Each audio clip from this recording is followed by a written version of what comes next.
But yeah, so we have, who's this guy? Um, Mr. THC. Yeah. Mr. THC. Um, the terrifying weed side effects no one talks about. So I was scrolling through X the other day, I'm and a I came planter, across a so, new term called you know. scromining, and I was like, "What's this?" Apparently, it's what happens when you're a chronic cannabis user and you want to let go of the law. They claim that scromining is part of the process when you're detoxing from cannabis. This is one of the craziest shits I've ever heard before in my life. Like, bro, after so many years of smoking, I never once not smoked and felt the need or the urge to start throwing up because I didn't smoke. It's honestly crazy how they're trying to make weed seem like it's a crazy opioid or Yeah, like that's some crazy. other extreme drug that takes control of your body and you go through these withdrawal syndromes. At the worst case, you just want to smoke. I've heard people be like, well, I struggle to sleep. And that's usually because they were relying on it to sleep specifically. Yeah. So there's very minimal things when it comes to actual withdrawals. I think this post is absolutely insane. The only time I have ever thrown up off the Zabra was from consuming too much. And usually it's edibles. If I eat edibles that my stomach just can't process well, those are one of the few times I have ever thrown up. But throwing up because I'm not smoking or consuming, absolute cap. So this was made by the New York Post, but a ton of other media companies also posted on the same day. So I know for a fact that this is a paid ad. I'm going to take the assumption it's either big pharma, big alcohol, or both of them. But 100%, this was a paid ad to target cannabis and talk negative about it. They're talking about scromiting. They're saying it's the new brutal side effect of chronic cannabis use as ER visits surge. For chronic cannabis users, a case of the munchies is the least of their problems. Over the past decade, ERs have seen a surge in regular tokers, they're calling us tokers, showing up with sudden stomach churning attacks that leave them doubled over in pain. Oh! The worst part is that many sufferers experience their first episode 3 or 4 times a year, often leaving both patients and providers scratching their heads. So what is CHS according to the New York Post? It's a gut-wrenching disorder that triggers relentless nausea, abdominal pain, and severe vomiting that can strike 4 or 5 times an hour. Many doctors are still unfamiliar with the syndrome, which was only recently defined, making it hard to distinguish from medical issues like food poisoning or the stomach flu. So in other words, they're saying that it's very similar to a stomach flu and to food poisoning. They're still having a hard time defining when it's coming from cannabis or these other two things, which what they just described is exactly how I feel when I have food poisoning. This sounds like food poisoning, if you ask me. A person often will have multiple emergency department visits until it is correctly recognized, costing thousands of dollars each time. So part of the recovery challenges is that it says people basically struggle to ever fully recover because due to the addiction and their inability to quit consuming cannabis, people fall back and they prolong the cycle of the illness. So go back. Yo, this whole thing is so cap, basically. bro. This literally sounds like somebody was using ChatGPT to try to think of horrible things to say about cannabis, and it all sounds like bullshit. Dude, I've been consuming for over 13 years, and never once in my 13 years did I ever start violently throwing up because I quit smoking. If anything, when I've taken edibles that were just far way too strong and my stomach wasn't able to process, I've thrown up in those times. And the only other time I ever threw up was because I greened out when I was a teenager with the one of those machines that fills up the turkey bags, the volcanoes. I greened out. I took like 20 bags out of the volcano and I ended up throwing up. I think it just made me nauseous how high I got. One thing I will say is this. The THC percentage has only gone up over the years, and I feel like for new people stepping into the scene, they must get extremely faded when they first consume or like take their first dab or their first edible. All the products are so much stronger today than they were before. So I understand how some people might get paranoid and maybe get too faded and start tripping out and causing yourself to throw up. But there's no way people are going to the hospital throwing up violently because they're quitting smoking weed.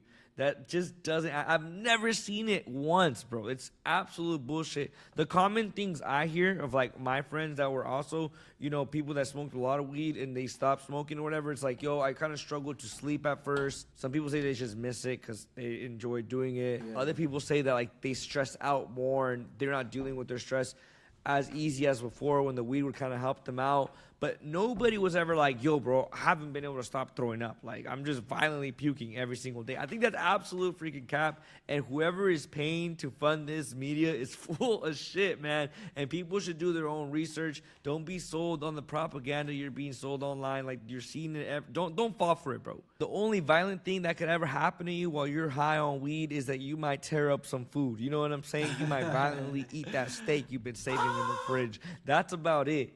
I think this whole bullshit propaganda about how bad cannabis is for you, and they're just literally trying to find any effect that they can just scare people with to have you believe that this is the worst thing that can happen to you. But I've seen people actually get stuck on hard drugs, and the way they're describing people trying to cleanse themselves from cannabis is the way people cleanse themselves when they're on opioids. Like, literally, they're miserable, they're screaming, their bones hurt, they're aching, they're throwing up, they feel like shit, then they're craving the drug. They're describing what a cleanse from opioids is, and them trying to frame it as cannabis, and then being like, whoa, since it's such a new thing, we still can't quite define when it's a stomach flu or food poisoning or cannabis overconsumption or you trying to stop smoking cannabis. Who thought of this, bro? Who wrote this article? Was like, yeah, this is a good idea. Let's put it out there. Like, they're gonna totally believe this one. It says people from teens to long-time users are experiencing it. And one of the things they're saying here is, we don't know why. We think it might have to do with the higher THC potency of some products. I think that's exactly what I just said earlier. I think 100%. The potency of the product is a lot higher, and I can see people just getting hella paranoid, bro. And they're saying that it's now gaining attention. On October 1st, the World Health Organization formally recognized CHS, adding an official diagnose code to its manual. Wow.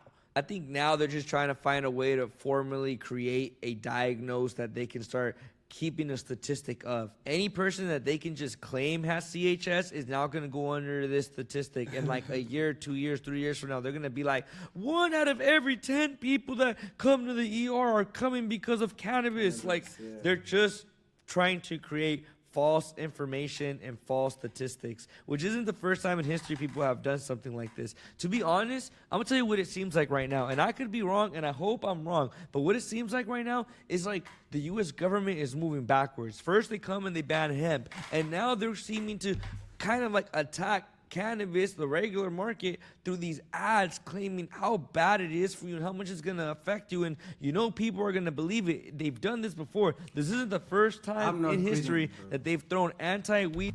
Okay, I haven't blunted in a long time. But dog, I've blunted since I was like, what? Started when I was 15 or 16.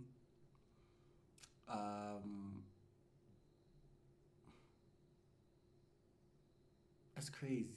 15 or 16. I've been doing it for a long time as well.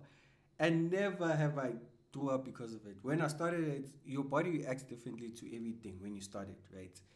Drinking. If you start drinking, your body's like, I'm not going to drink again. You drink, right? Anything, too much of everything is bad, bro. And it's like, you see cigarettes or, cigarettes or cigars or alcohol, the more they put like more stuff and it's not organic, then obviously it's gonna affect you. So with cannabis as well, if they put in too much like spray stuff and stuff, but it's just natural raw, but natural raw stuff, it's not, bro. Like I stopped being a stoner and started planting occasionally, and my body didn't.